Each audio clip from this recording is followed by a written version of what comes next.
Avant d'étudier le fonctionnement du moteur diesel, un bref rappel reprenant le cycle théorique à 4 temps du moteur à essence permettra de découvrir les analogies et les différences qui les caractérisent.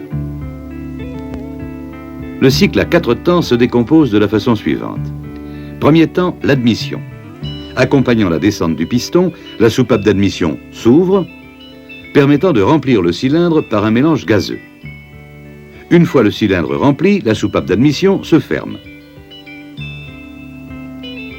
Deuxième temps, la compression.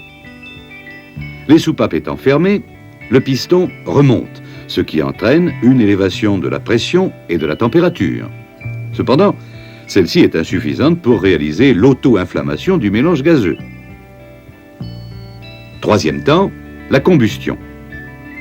Alors que le piston est au point mort haut, une étincelle à la bougie provoque la combustion du mélange, élevant brutalement la pression. Sous l'action de cette pression, le piston descend. C'est le temps moteur, avec baisse progressive de la pression. Quatrième temps, l'échappement. En remontant, le piston chasse les gaz brûlés contenus dans le cylindre par la soupape d'échappement, qui, en s'ouvrant, détermine une baisse brutale de la pression restante. Et puis, le cycle recommence. Notons pour terminer que le rapport volumétrique est généralement compris entre 7 et 11. Notons que lors de l'admission, c'est un mélange air-combustible qui est introduit. Que le mélange s'enflamme grâce à l'étincelle électrique. Enfin, que la combustion est très rapide. Étudions maintenant ce qui se passe dans un moteur diesel. Le cycle à 4 temps s'applique au diesel de la même façon et correspond également à 4 courses de piston, soit 2 tours de Vilebrequin. En effet, nous avons, premier temps, l'admission. Accompagnant la descente du piston, la soupape d'admission s'ouvre, permettant de remplir le cylindre par de l'air. Une fois le cylindre rempli, la soupape d'admission se ferme. Deuxième temps, la compression. Les soupapes étant fermées, le piston remonte, entraînant une très forte pression, donc une élévation de la température, permettant ainsi une éventuelle auto-inflammation d'un mélange air-combustible. Troisième temps, la combustion. Le combustible étant injecté à haute pression, au contact de l'air qui est à haute température, il s'enflamme spontanément et continue à brûler tout le temps que dure l'injection. Sous l'action de la pression, le piston descend, c'est le temps moteur. Nous pouvons remarquer que la combustion dure plus longtemps que dans le cas du moteur à essence. Nous passons maintenant au quatrième temps, l'échappement. Lorsque la soupape d'échappement s'ouvre, la pression dans le cylindre chute brutalement et le piston, en remontant, chasse les gaz brûlés contenus dans le cylindre. Puis, de nouveau, le cycle recommence.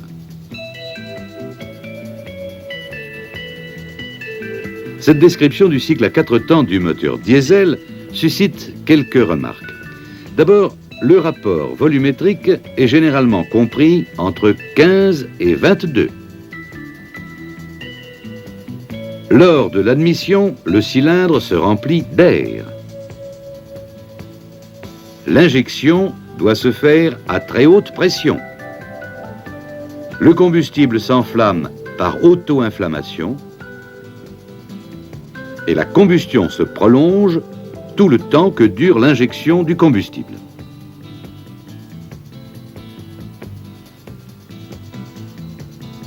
Faisons maintenant le point sur ce que nous venons de voir, avant d'aborder plus en détail les différences essentielles entre les deux cycles.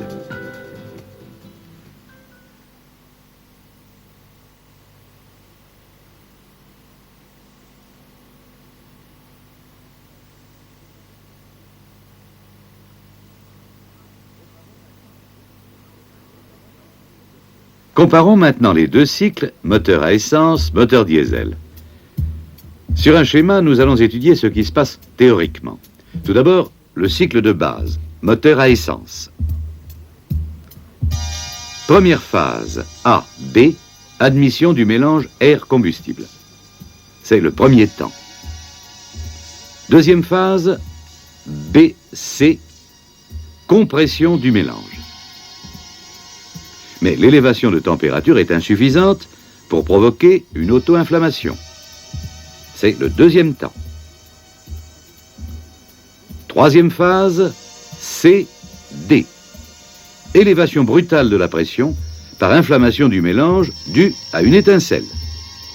Le piston est au point mort haut. Le volume reste donc constant. C'est le début du troisième temps. Puis, en DE, détente de la masse gazeuse qui repousse le piston. C'est la fin du troisième temps. Enfin, quatrième phase, E, F, chute brutale de la pression par ouverture de la soupape d'échappement. Le piston remonte au point mort haut en chassant les gaz. C'est le quatrième temps. La combustion se fait à volume constant, puisqu'elle a théoriquement lieu lorsque le piston est au point mort haut.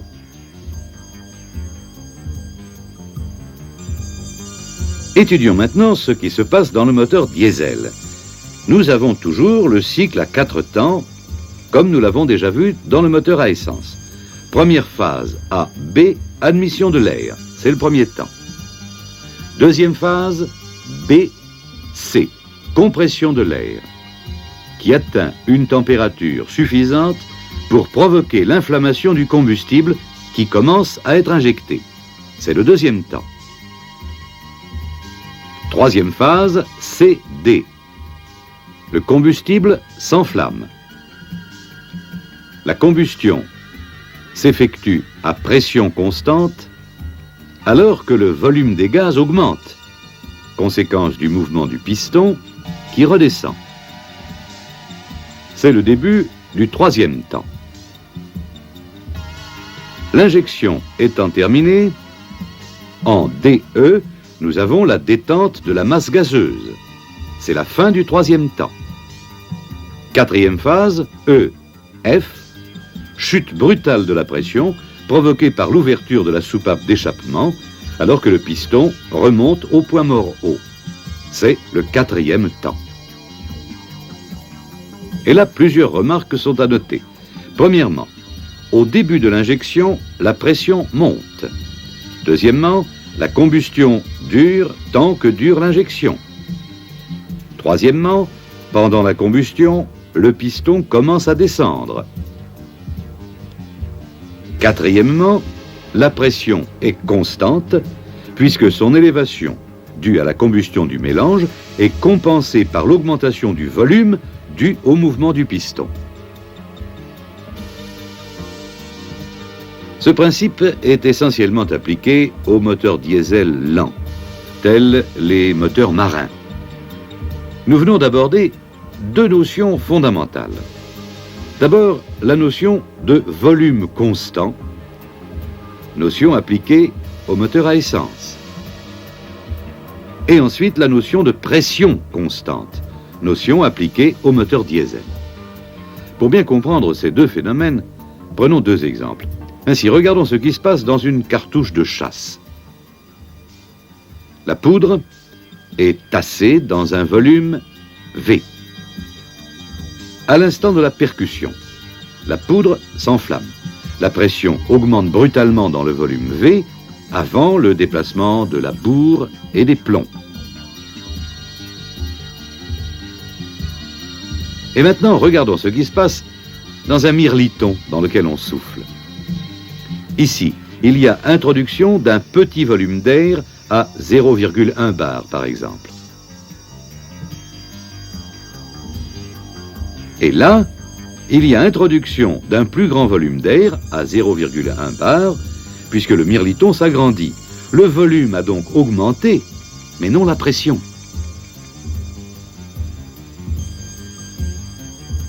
En conclusion, les différences essentielles entre les deux cycles se trouvent dans le principe d'inflammation.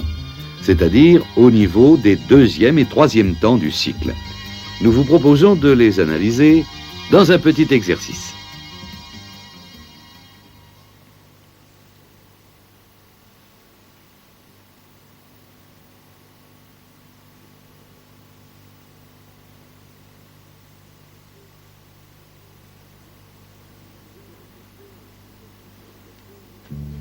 Différents chercheurs, tels que le célèbre Carnot, ont établi des cycles théoriques s'approchant du fonctionnement réel du diesel, mais impossibles à réaliser en pratique. Même le moteur prototype de Rudolf Diesel fut abandonné car trop dangereux, la pression atteignant 250 bars. Le dernier cycle théorique que nous avons décrit dans la deuxième séquence est incompatible avec les moteurs diesel rapides modernes. Notons ici qu'un moteur diesel est dit rapide lorsqu'il dépasse 3000 tours par minute, alors qu'un moteur diesel lent a un régime inférieur à 1500 tours par minute. Alors, comment fonctionnent les diesels rapides? Eh bien, pour cela, on réalise des moteurs utilisant les deux cycles déjà vus. C'est le cycle mixte ou cycle de Sabat, dans lequel la combustion a lieu d'abord à volume constant, puis à pression constante. Par rapport au moteur à essence, quels avantages apporte le moteur diesel? Tout d'abord, un meilleur rendement, car une plus grande quantité de chaleur est transformée en travail. Ensuite, le couple moteur est important et chute moins lors d'une baisse de régime. En outre, les risques d'incendie sont moindres car le point d'inflammation du gazole est plus élevé que celui de l'essence. D'autre part, les gaz d'échappement sont moins polluants. Ils contiennent en effet peu d'oxyde de carbone. Enfin, dans une certaine limite, le prix de revient kilométrique est avantageux. Cependant, il convient de noter certains inconvénients. Le poids du moteur est important, certains organes devant être surdimensionnés à cause de la pression et de la température. Le graissage est délicat. Le moteur est relativement bruyant. Il est en outre plus cher à l'achat que le moteur à essence, car la technicité de la fabrication de certains organes est délicate, notamment la pompe à injection et les injecteurs. Enfin, il demande un entretien plus particulier. Dans le domaine de l'automobile, les diesels rapides, seuls utilisés, se répartissent en deux catégories. Les moteurs dont le régime maximal est d'environ 2000 à 2500 tours. Moteurs qui équipent surtout les véhicules lourds, ne nécessitant pas une grande nervosité. Et d'autre part, les moteurs dont le régime maximal est d'environ 5000 tours, qui équipent les véhicules légers. Ils ont une faible cylindrée, rarement plus de 3 litres, mais ont un fonctionnement plus souple. Il existe plusieurs types de moteurs diesel qui se différencient essentiellement soit par la forme des chambres de combustion, soit par celle de la tête des pistons. Et même parfois les deux, afin de favoriser la combustion et améliorer ainsi le rendement.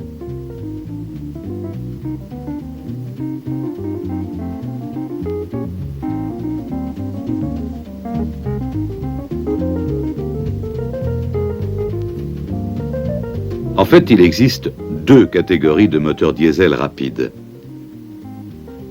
Le moteur à injection directe. L'injecteur débouche directement dans la chambre de combustion. Et le moteur à injection indirecte. L'injecteur débouche dans ce cas dans une chambre auxiliaire qui communique avec la chambre principale par un canal. Injection à chambre de précombustion. Injection à chambre de turbulence. Injection à chambre auxiliaire de réserve d'air. Mais avant d'aborder au prochain chapitre la description du moteur diesel, nous vous proposons de faire le point.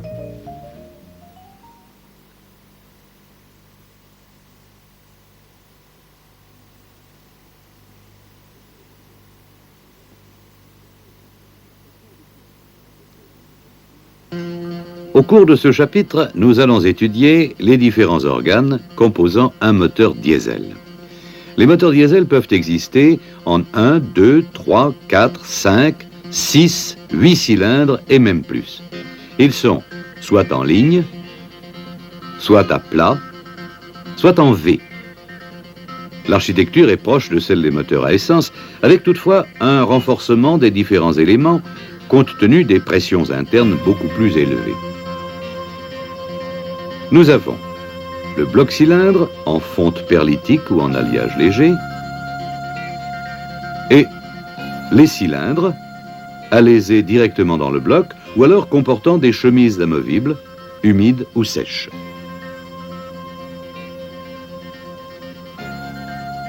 L'attelage mobile. L'ensemble est fortement dimensionné.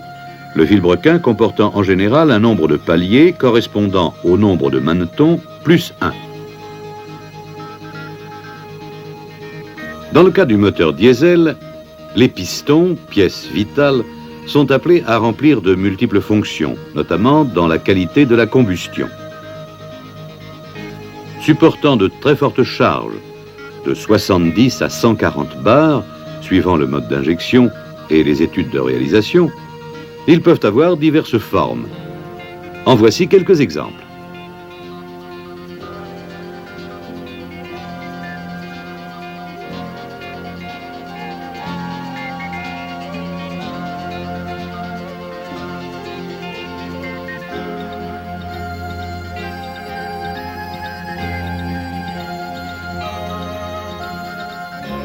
Remarquez la robustesse de l'ensemble piston, chemise, bielle. La culasse, ou les culasses, car un moteur peut être équipé suivant sa taille de plusieurs culasses, caractérise chaque moteur diesel suivant la forme de la chambre de combustion, la disposition de la chambre de combustion, l'emplacement de l'injecteur, l'emplacement du conduit d'admission. Les culasses sont en fonte ou en alliage léger et comportent tous les éléments des culasses du moteur à essence. Les chambres ou pré-chambres sont soit usinées dans la masse, soit rapportées dans la culasse. La fixation de la culasse au bloc cylindre est réalisée par un nombre important de points de fixation. Si nous comparons les moteurs à essence et diesel, nous pouvons constater moteur à essence, architecture plus légère et plus simple, rapport volumétrique moyen, fabrication plus simple dans les formes et dans les résistances. Moteur diesel, architecture plus lourde, fort rapport volumétrique, fabrication plus complexe, en particulier au niveau de la culasse, des pistons, des segments. Abordons maintenant le graissage du moteur. De par les températures très élevées, les conditions de graissage sont difficiles, notamment au niveau des segments. On conserve le principe de graissage classique, accompagné systématiquement d'un élément filtrant. En outre, il faut employer une huile spécifique et respecter la viscosité prescrite en fonction de la température ambiante. Il faut également respecter la périodicité des vidanges et des nettoyages ou l'échange de l'élément filtrant. Quant au refroidissement du fait des températures très élevées atteintes, il doit être tout spécialement étudié. Les deux systèmes classiques sont utilisés. Le refroidissement par air, le refroidissement par eau. Pour chacun d'eux, on peut remarquer les particularités suivantes. Refroidissement par air. Avantage, simplification d'entretien, gain de poids, sécurité en hiver. Inconvénient, moteur plus bruyant, refroidisseur d'huile indispensable, régulation plus difficile.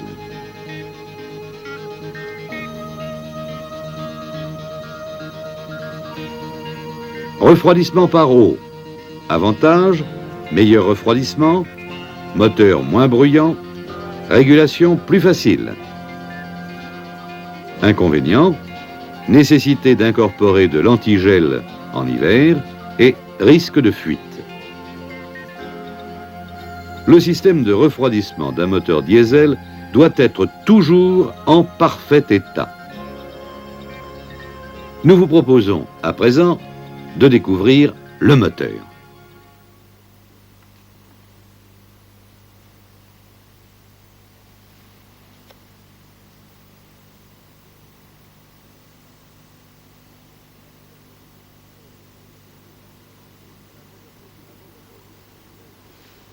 Avant d'approcher de plus près le fonctionnement des moteurs diesel rapides modernes, étudions le combustible utilisé dans de tels moteurs.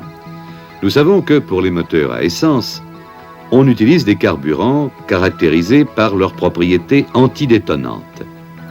En ce qui concerne les moteurs diesel, il existe plusieurs combustibles correspondant à des qualités bien précises. Ainsi, pour les moteurs diesel lents en général, le fuel oil, ou le fuel léger, ou encore le fuel domestique. Et pour les moteurs rapides, le gazole. Mais qu'est-ce exactement que le gazole? Eh bien, c'est un dérivé de la distillation du pétrole brut qui, pulvérisé près d'une source de chaleur, s'enflamme spontanément au contact de l'air. Et pour satisfaire aux exigences du moteur diesel, le gazole doit avoir le moins d'impuretés possible, notamment en soufre. Avoir un bon pouvoir calorifique. Avoir une bonne volatilité. Avoir une viscosité très précise pour ne pas perturber l'injection. Avoir un bon indice de cétane, indice caractérisant l'inflammation du gazole. Avoir un point de congélation permettant une utilisation normale par temps froid et évidemment avoir un bon rendement. Notons enfin que le gazole présente l'avantage d'avoir un certain pouvoir lubrifiant. Il reste maintenant à voir comment se déroule la combustion. Et tout d'abord, qu'est-ce que la combustion? Eh bien, c'est l'ensemble des réactions chimiques qui se déroulent dans la chambre de combustion et dans le cylindre lors de la combinaison du combustible et de l'oxygène de l'air. Or, nous savons que le gazole est injecté dans le cylindre à la fin du deuxième temps, l'air étant alors à haute température. Le gazole devrait donc s'enflammer spontanément, puisque soumis à une source de chaleur. Mais ceci n'est vrai qu'en théorie. Car, pratiquement, que se passe-t-il? Pour un cylindre donné, et en partant de l'orifice haute pression de la sortie de la pompe à injection, le combustible doit d'abord circuler dans la tubulure, puis ouvrir l'injecteur, pénétrer dans la chambre. Tout cela, c'est le délai d'injection. Ensuite, à l'intérieur du cylindre, le combustible s'enflamme non pas dès son entrée, mais avec un léger retard, dû au délai d'échauffement des gouttelettes de gazole, puis au délai de la réaction chimique au contact de l'oxygène de l'air surchauffé. C'est le délai d'inflammation. Pour résumer, le délai d'injection, c'est le temps très court qui s'écoule entre la sortie du combustible de la pompe et le début de l'injection. Le délai d'inflammation, c'est le temps très court qui sépare le début de l'injection de l'inflammation du combustible. Après ces délais d'injection et d'inflammation, le combustible introduit dans le cylindre s'enflamme brutalement, entraînant une élévation de température et de pression. Puis, l'injection continuant, le gazole brûle au fur et à mesure de son introduction dans le cylindre, engendrant des pressions élevées, donnant ainsi un bon rendement. Mais pendant tous ces délais, le vilebrequin n'est pas fixe, et si l'on déclenchait l'injection au point mort haut, on aurait une pression maximale bien après le point mort haut. Donc, un mauvais rendement. Il est donc nécessaire de prévoir un calage initial de l'injection, que nous étudierons plus loin. Mais peut-être avez-vous des questions à poser sur le gazole et sa combustion dans un moteur diesel.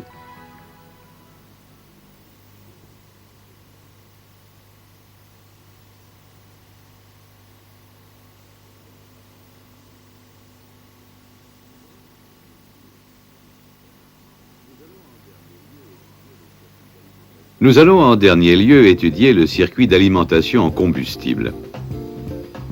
Il se compose de deux parties. Le circuit basse pression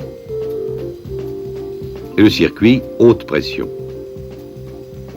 Regardons tout d'abord le circuit basse pression qui part du réservoir pour arriver à la pompe à injection.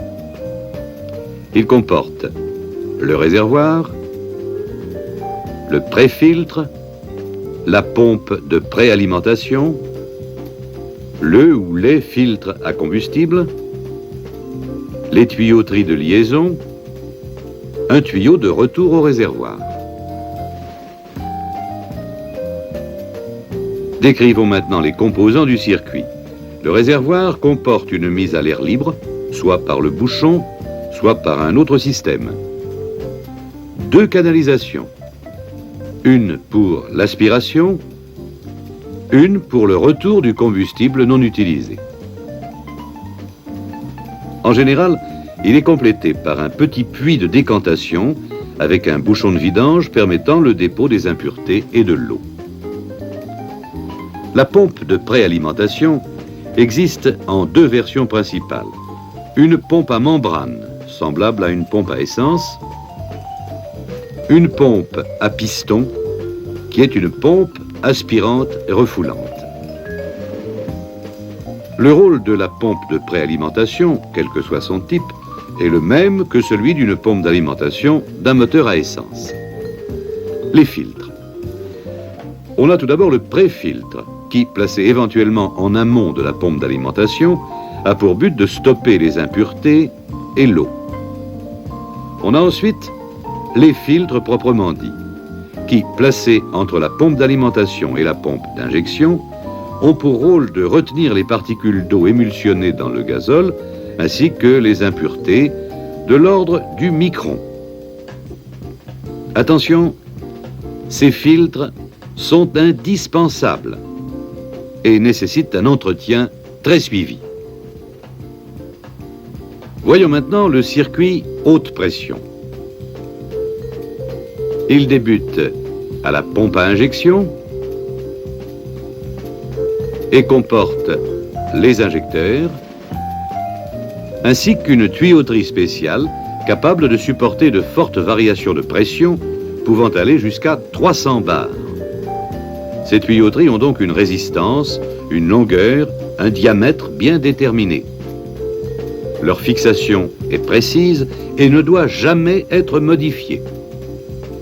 Le combustible non injecté est collecté pour être ramené au réservoir par le circuit de retour. Reste une dernière pièce à étudier, la pompe à injection. C'est le cœur du système. En effet, elle a pour rôle de refouler sous pression le combustible vers les injecteurs en quantité très faible et parfaitement dosée.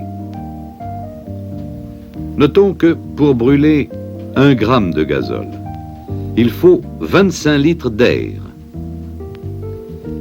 Le principe de l'injection est basé sur le déplacement d'un piston à l'intérieur d'un alésage très précis. Le déplacement étant assuré par une came de commande. Le rôle de ce piston est d'élever la pression du combustible jusqu'à une valeur comprise entre 130 et 200 bars. Voici un élément de pompe correspondant à l'alimentation d'un cylindre. Premier temps, remplissage du combustible. Le piston est au point mort bas. Le gazole pénètre dans la chambre A et, par une rainure, dans la chambre B. Deuxième temps, le début de l'injection. Le piston remonte et bouche les orifices d'alimentation. C'est le début du refoulement. Le gazole comprimé soulève le clapet de décharge et se dirige vers l'injecteur. Troisième temps, la fin de l'injection. Le piston, sous l'action de la came de commande, continue à monter. Dès que la rampe hélicoïdale découvre l'orifice de retour, l'injection cesse brusquement. Une partie du gazole restant dans les chambres A et B retourne dans le corps de la pompe. Quant à la variation du débit, elle est tout simplement obtenue par rotation du piston. En effet, pour une même montée et suivant la rotation du piston, la rampe hélicoïdale découvre plus ou moins tôt l'orifice de retour. Pour réaliser cette rotation, il suffit de relier le piston à la pédale d'accélérateur par le système de levier de régulation et de réglage. Pour cela, le piston comporte des ergots correspondant aux rainures d'un manchon de commande. Ce dernier comporte une denture externe reliée à une crémaillère. C'est cette dernière qui est reliée par le système de régulation à la pédale d'accélérateur et sous l'action du conducteur sur la pédale, plus ou moins de combustible est injecté, déterminant ainsi le régime du moteur. Bien, nous venons de voir le fonctionnement simplifié et un élément de pompe à injection destiné à alimenter un injecteur, donc un cylindre. Si le moteur comporte plusieurs cylindres, il faut autant d'éléments de pompe que de cylindres. Par exemple, 6 pour un moteur 6 cylindres. On les retrouve regroupés les uns à la suite des autres. C'est donc une pompe en ligne. Eh bien maintenant, faisons le point sur le circuit d'alimentation et le principe de fonctionnement d'une pompe.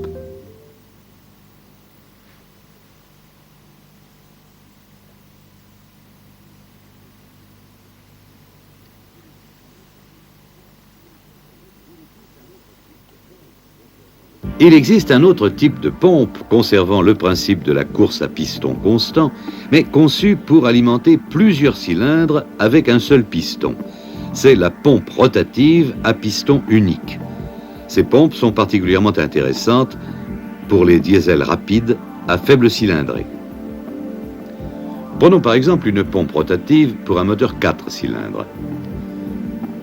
Un arbre de commande, entraîné par la distribution du moteur, entraîne dans son mouvement, premièrement, une pompe d'alimentation à palette, appelée pompe de transfert, qui augmente la pression du combustible en provenance de la pompe de préalimentation en fonction de sa vitesse de rotation, 8 bars maximum. Deuxièmement, un système d'avance automatique qui est destiné à modifier le moment de l'injection suivant la vitesse du moteur. On peut comparer ce système à l'avance centrifuge d'un allumeur. Troisièmement, un système d'entraînement de la partie distribution, composé d'une fourche, d'un croisillon, d'un plateau à came comportant autant de bossages qu'il y a de cylindres, ici 4. Un anneau porte-galet qui est en contact avec les bossages permet la translation du piston haute pression. Mais n'oublions pas que ce piston est aussi distributeur. Il doit donc être entraîné en rotation par l'arbre de commande. Quatrièmement, un piston haute pression est le distributeur de combustible. Il est chargé d'élever la pression de la pompe de transfert jusqu'à une valeur comprise entre 130 et 200 bars pour réaliser l'injection, donc alimenter les injecteurs.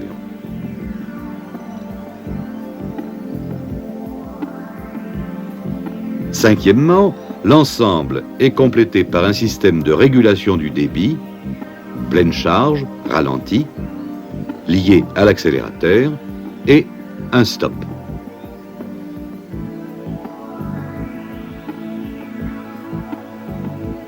Comment fonctionne le piston de la tête hydraulique de la pompe rotative?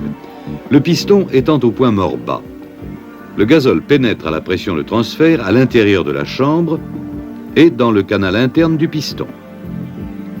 Le piston avance et tourne simultanément sur lui-même.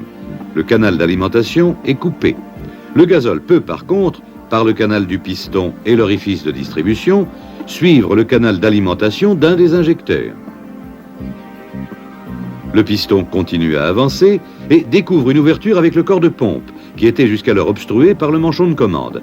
Il y a chute de la pression et, de ce fait, l'injection cesse. Y a-t-il des points particuliers que vous souhaiteriez approfondir ?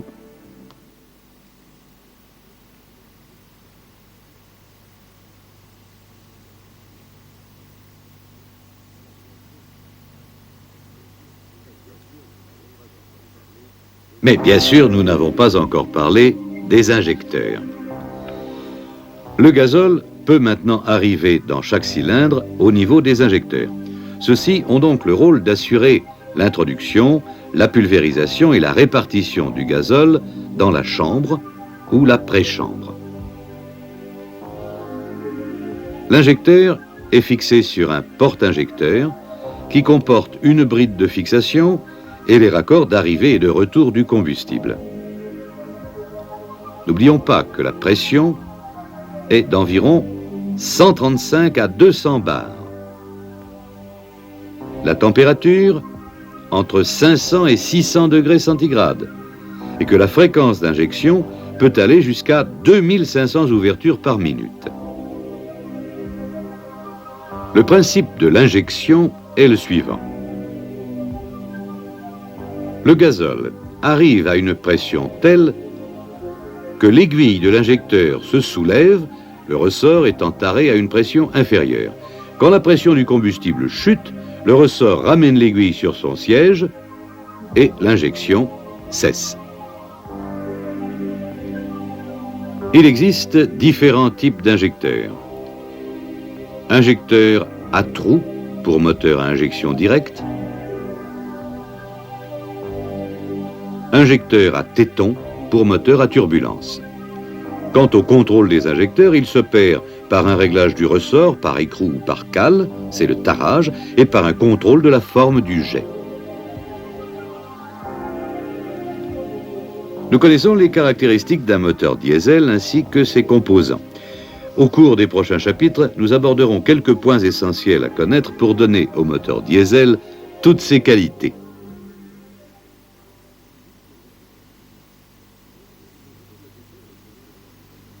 Nous venons de décrire le fonctionnement du moteur diesel ainsi que les différentes pièces principales le composant. Mais avant d'aborder les points essentiels permettant d'en tirer le meilleur parti, voyons sur un exemple une description succincte du moteur. Nombre de cylindres, 4. Cylindrée, 2068 cm3. Alésage, 86. Course, 89. Puissance maxi, 47 kW. Couple maxi, 13 mètres d'éga newton à 2250 tours. Rapport volumétrique, 21,5. Arbre à cam en tête. Dans le sens de la marche, nous avons, côté droit au bas du moteur, le filtre à huile. Au-dessus du moteur, l'ensemble collecteur-échappement et collecteur d'air, avec la chambre de tranquillisation, sur laquelle se fixe le filtre à air. Du même côté, mais en dehors du moteur, le réservoir de la pompe d'assistance, la batterie, le boîtier et les relais du système de préchauffage.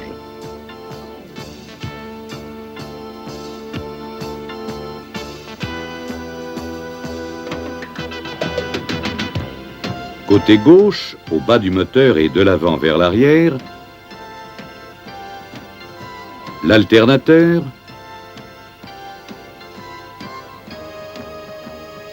la pompe à vide pour le freinage, la pompe de préalimentation et la pompe de réamorçage. Au-dessus du moteur, la pompe à injection, les bougies de préchauffage, les porte-injecteurs. En dehors du moteur, le filtre à combustible avec la pompe de réamorçage et le vase de dégazage. Abordons maintenant la dépose et le calage de la pompe. Tout d'abord, décrivons la pompe. Commande de l'accélération. Les raccords d'arrivée du gazole. Les raccords de retour du gazole. Attention de ne jamais les intervertir. Vers l'arrière, le stop électrique, la vis bouchon spécial pour le réglage-calage de la pompe, les 4 sorties haute pression du gazole. Sur le dessus de la pompe, les vis de réglage. Côté extérieur, vis régime maximum. Côté intérieur, vis ralenti. Regardons maintenant le moteur avec sa pompe sur le véhicule. Nous connaissons la pompe. Avant d'aborder son calage, voyons comment réaliser sa dépose. Il n'est pas nécessaire de déposer la courroie de distribution du moteur pour effectuer ces opérations. Après avoir débranché la batterie et enlevé les différents raccords, tournez le moteur dans son sens normal de rotation de façon à amener les repères des roues, arbre à cam et pompe à injection en face des fenêtres repères du carter tôle de distribution. Ainsi, le cylindre numéro 1 se trouve au point mort haut injection. Immobilisez le vilebrequin avec la pige de point mort haut.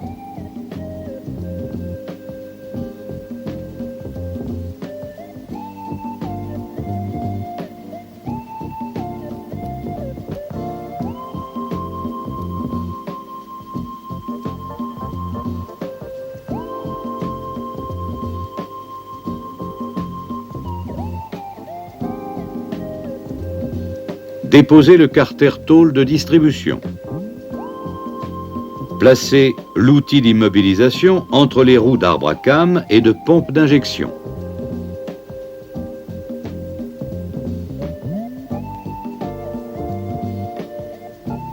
Débloquez l'écrou de roue de pompe.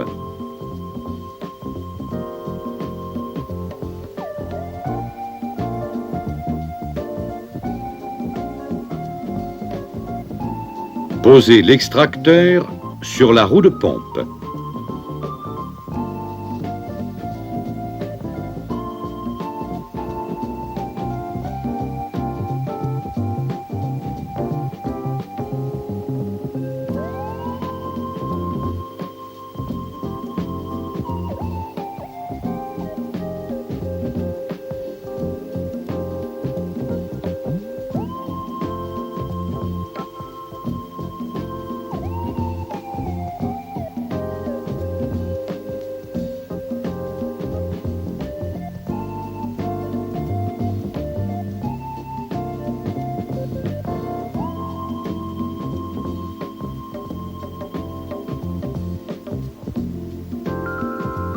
Enlevez l'écrou.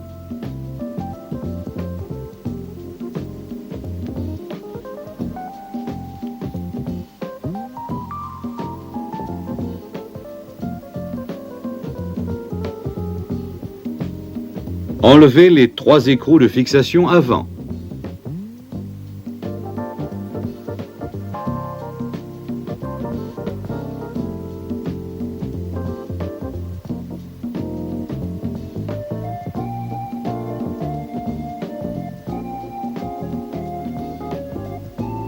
Enfin, déposez la pompe.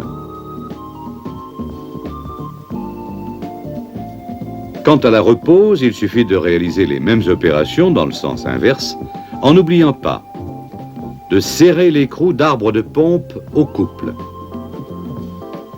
et de positionner la pompe au centre des 3 lumières afin de faciliter son calage, opération que nous verrons au chapitre suivant.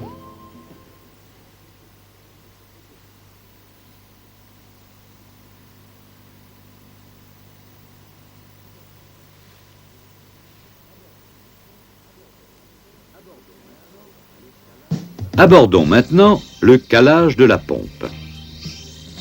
Mais rappelons tout d'abord que le calage de la pompe a pour but de provoquer la sortie du combustible de la pompe avant que le piston du cylindre considéré ne soit au point mort haut. Pour ce faire, il faut rechercher le point bas du piston de pompe afin d'avoir son début de course, la pompe étant en place sur le véhicule. Après avoir débranché la batterie, Désaccoupler le câble de commande du système de départ à froid.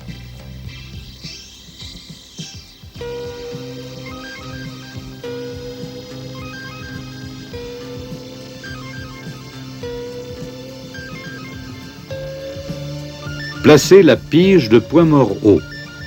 Si nécessaire, faire tourner le moteur.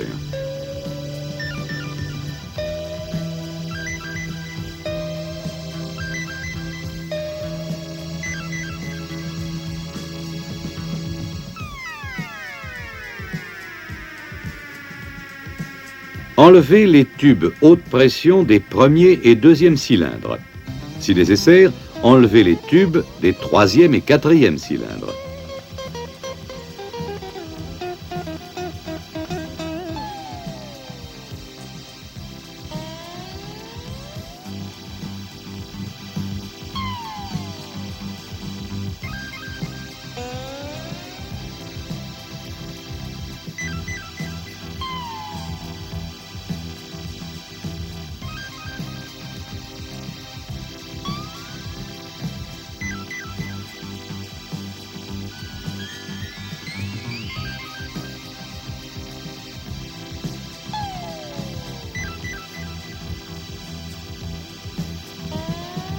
Enlever la vis de calage située entre les 4 sorties haute pression de la pompe.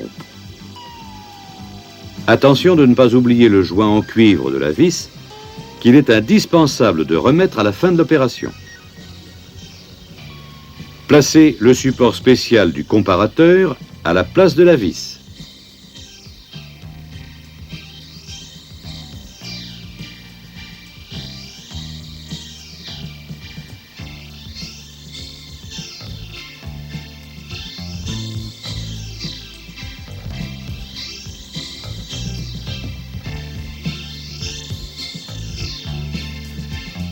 Fixer un comparateur.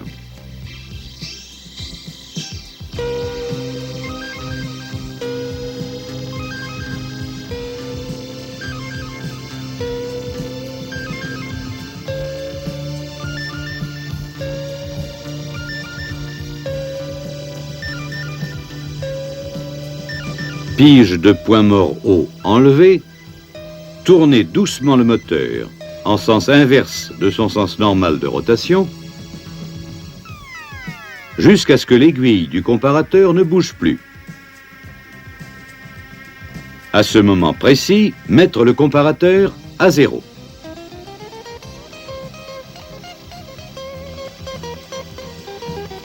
Puis, faire tourner doucement le moteur dans le sens normal de rotation, jusqu'à ce que l'on puisse remettre en place la pige de point mort haut. Le moteur étant immobilisé par la pige, le comparateur indique une valeur quelconque, ici 66 centièmes. Or, il faut avoir une levée de piston de pompe de 70 centièmes. Il faudra donc déplacer la pompe en rotation. Pour y parvenir, il faut débloquer les 3 écrous de boutonnière de support avant et les 2 boulons de plaque arrière.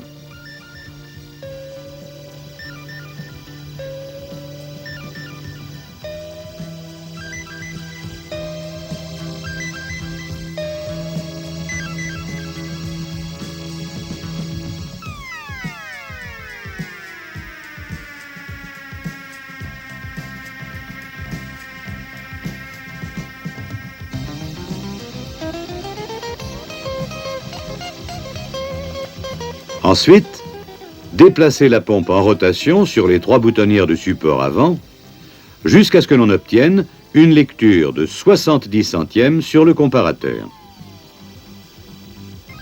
Enfin, bloquer les 3 écrous de boutonnière avant et les 2 boulons de plaque arrière.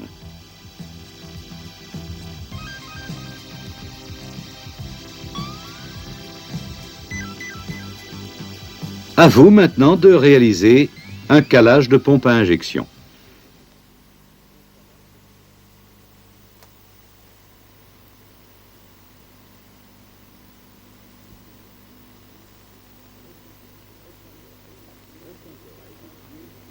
Reste encore à effectuer le tarage des injecteurs. Et tout d'abord, décrivons l'injecteur. Dans l'ordre, le porte-injecteur, la cale de réglage, le ressort de tarage, le siège du ressort, l'entretoise, l'injecteur, le bouchon du porte-injecteur. L'injecteur est fixé sur un porte-injecteur qui comporte des brides de fixation et de retour du combustible. Le tarage se fait de la façon suivante. Dépose du porte-injecteur sur moteur. Obturer par précaution les arrivées-départs du combustible sur le moteur.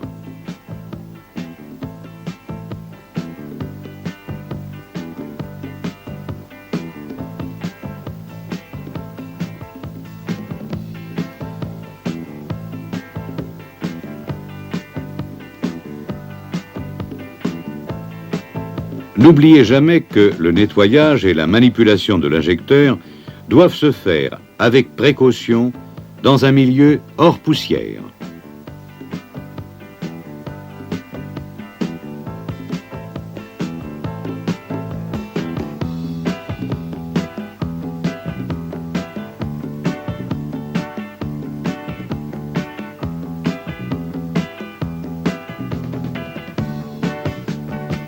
Lorsque l'injecteur sera sorti, protégez impérativement son extrémité qui est très fragile. Disposez les porte-injecteurs sur la pompe de tarage et contrôlez la pression d'ouverture. Si besoin est, démontez l'injecteur pour nettoyage et tarage. Contrôlez visuellement la forme du jet. Le tarage proprement dit s'effectue en remplaçant la cale de réglage située sur le haut du ressort. Vous allez pouvoir à présent réaliser le tarage d'un ou plusieurs injecteurs.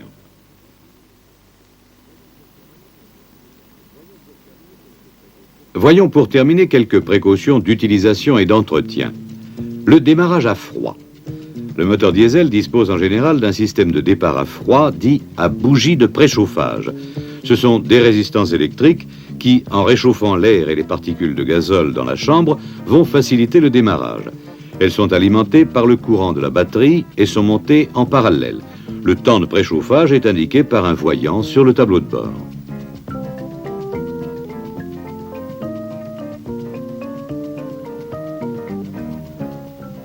La panne sèche.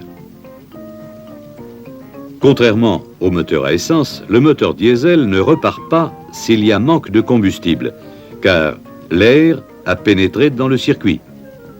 Il faut donc purger celui-ci. Pour cela, après introduction du combustible dans le réservoir, desserrez la vis de purge située sur le filtre à combustible.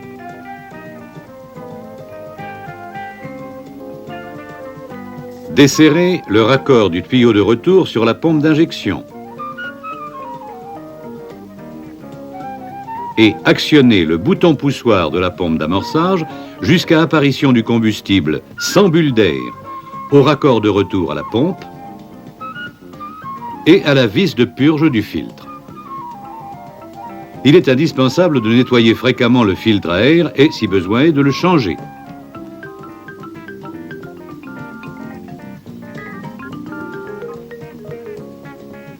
Surtout, n'utilisez que l'huile préconisée par le constructeur. Remplacement du filtre à combustible tous les 50 000 km. Ne pas oublier de le vidanger tous les 5 000 km pour enlever les impuretés et l'eau, principaux ennemis du moteur diesel.